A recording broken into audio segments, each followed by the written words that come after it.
Hello, അപ്പം നമുക്ക് ഇന്നൊരു ഈസി ആയിട്ടുള്ള ക്രാഫ്റ്റ് ചെയ്യാം. നിങ്ങളത് ഇങ്ങനെ വെറുതെ കുത്തിരിക്കുന്ന ഒരു സ്റ്റിക്കി നോട്ടുണ്ടോ? ഞാൻ എന്താ പറയുക, ഇമ്പോർട്ടൻ്റ് ആയിട്ടുള്ള കാര്യങ്ങളൊക്കെ എഴുതാൻ വേണ്ടിയിട്ട് വാങ്ങിച്ചായിരുന്നു, പക്ഷെ ഒന്നിനും യൂസ് ആയില്ല ഗൈസ്. അപ്പോൾ ഞാൻ വിചാരിച്ചു ഫ്ലവർ ഉണ്ടാക്കണം ഗൈസ്. ഞാൻ ഇതിൽ പ്ലീസ് സബ്സ്ക്രൈബ് ചെയ്തിട്ടുണ്ട്, എനിക്ക് ഓർമ്മയില്ല എന്താണ് എഴുതിയെന്ന്. അപ്പോൾ ഞാനിങ്ങനെ സ്ക്രോൾ ചെയ്ത് പോകുമ്പോഴാണ് എന്താ പറയുക, ഇതുപോലത്തെ ഷോർട്സ് കാണുന്ന ഒരു പൂവ് ഉണ്ടാക്കുന്നത്. ഞാൻ ഇതിൽ അതാണ് കാണിക്കുന്നത്. പിന്നെ സ്റ്റിക്കി നോട്ട് ഇന്നെ വേണമെന്നില്ല, എൻ്റെ അടുത്ത് കളർ പേപ്പർ ഇല്ല, അതുകൊണ്ടാണ് ഞാൻ പിന്നെ ഇതെടുത്തത്. നിങ്ങൾക്ക് A4 ആവാം, കളർ പേപ്പർ ആവാം, നിങ്ങൾക്ക് ഇഷ്ടമുള്ളത് എടുക്കാം കേട്ടോ.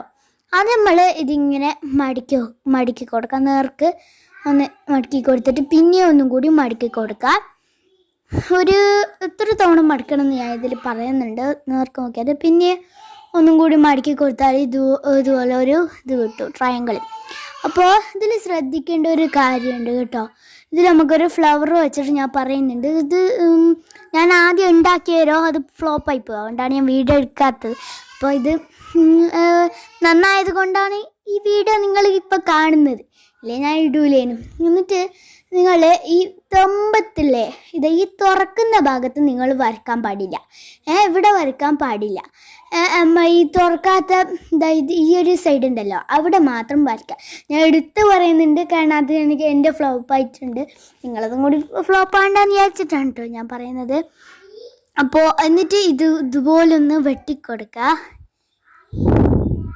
വെട്ടിക്കൊടുക്കാൻ കുറച്ച് കട്ടി ഉണ്ടായിരുന്നു. എൻ്റെ ഈ സ്റ്റിക്കി നോട്ട് കട്ടിയുള്ളതാണ്, കയറിപ്പോണ്ടെന്ന് വിചാരിച്ചിട്ട് വാങ്ങിച്ചാണ്. അപ്പോൾ നമുക്ക് എന്തായാലും ഫൈനൽ ലുക്ക് നോക്കാം. അങ്ങനെ ഗൈസ്, അത് നേർക്ക് കിട്ടിയിട്ടുണ്ട്. നേർക്ക് കിട്ടി. അപ്പോൾ ഇന്നത്തെ വീഡിയോ ഇത്രയുള്ളൂ. ഇഷ്ടപ്പെട്ട ലൈക്ക് ചെയ്യാൻ, സബ്സ്ക്രൈബ്, പിന്നെ എന്തെയൊക്കെ കമൻറ്റ് ചെയ്യുക. ബൈ.